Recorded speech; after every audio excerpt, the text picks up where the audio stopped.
Well, you have two different questions there. One is, does the Strait reopen? The answer is yes. Does it open in the near term? Probably not. This is going to take a long, long series of negotiations. The Iranians realize that's one of the few wild cards that they do have, and they're going to hang on to it in their mind until they get what they want out of President Trump, or at least a middle ground.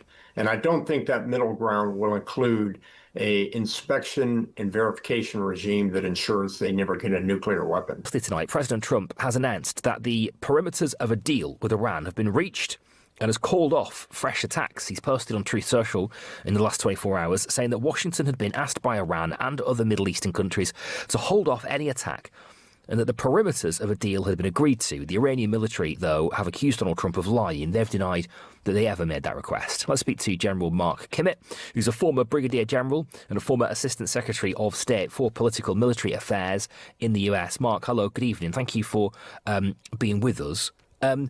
Look, regardless of what the truth is here between what Iran say and Donald Trump says, do we at least celebrate the fact that strikes have been halted and that perhaps a step back towards a negotiation we're at least mid-stride, are we?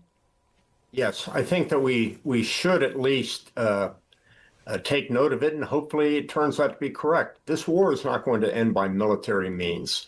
We're not going to have a surrender. We're not going to have a capitulation. It's got to end at the diplomatic table. And how realistically should we take the prospect that the Strait opens, that a blockade is lifted as part of this negotiation that Donald Trump suggests may be? Well, you have two different questions there. One is, does the Strait reopen? The answer is yes. Does it open in the near term? Probably not. This is going to take a long, long series of negotiations. The Iranians realize that's one of the few wild cards that they do have, and they're going to hang on to it in their mind until they get what they want out of President Trump, or at least a middle ground.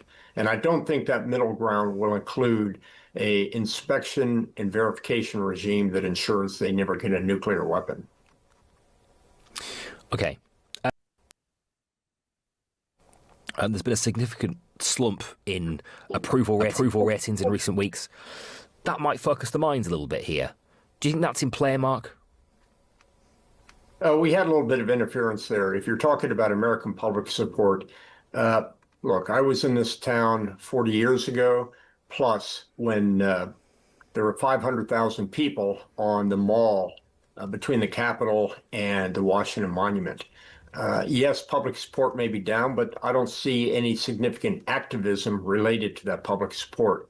So I think as long as there are not significant number of activists in the street, either rioting in the street or protesting at the Capitol, I think the president will acknowledge the public support, but he'll dismiss that as part of his decision-making process. Right. Interesting piece from Matthew Gold in the Sunday Times this weekend, and it's been alluded to by Donald Trump himself in this Truth Social post, at least the role of the Gulf states, where the Gulf states have sort of positioned themselves in a really interesting way. Riyadh adopting this sort of new muscular approach, the UAE moving towards more sort of dialogue, Oman trying to position themselves as kind of being neutral.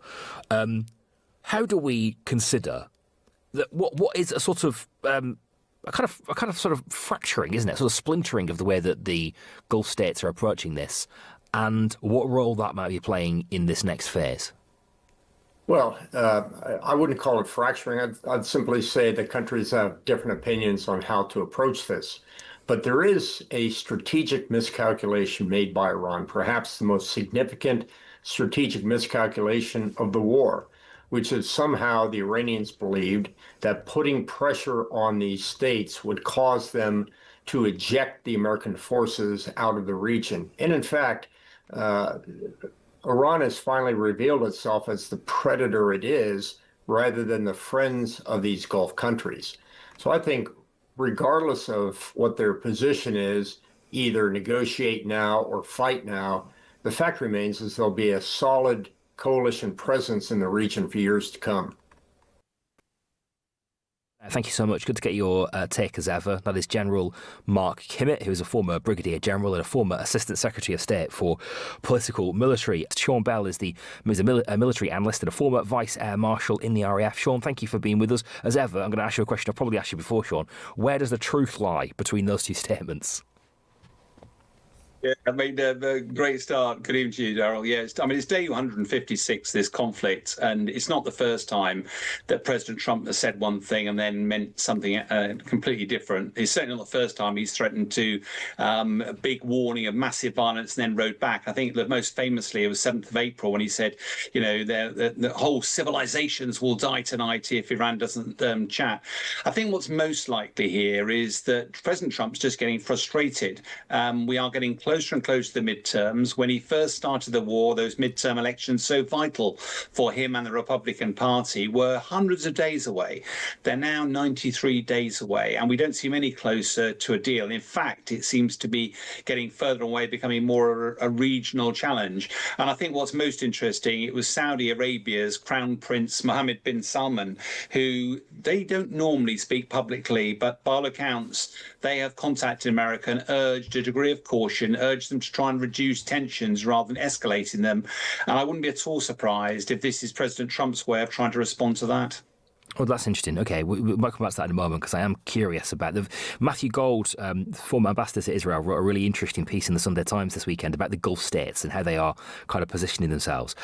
So is there any reason at all to believe that this time could be different? Can we at least say that strikes have been ceased and therefore we are at least a little bit closer, a nudge closer to being back to the negotiating table?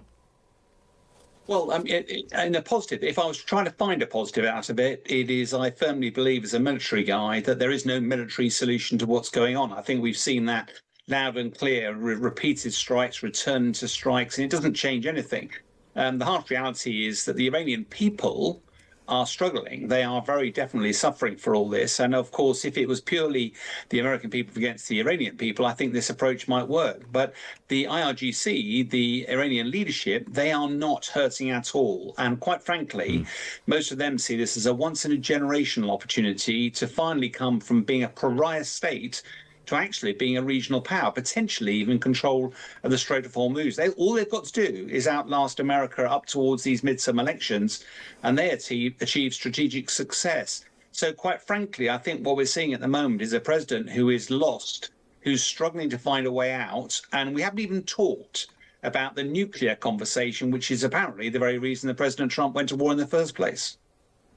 Yeah, okay. Good to talk to you, Sean. Appreciate it. Really nice to have you company as ever. Sean Bell, who is a military analyst and a former Vice Air Marshal with us on Times Radio. We will return to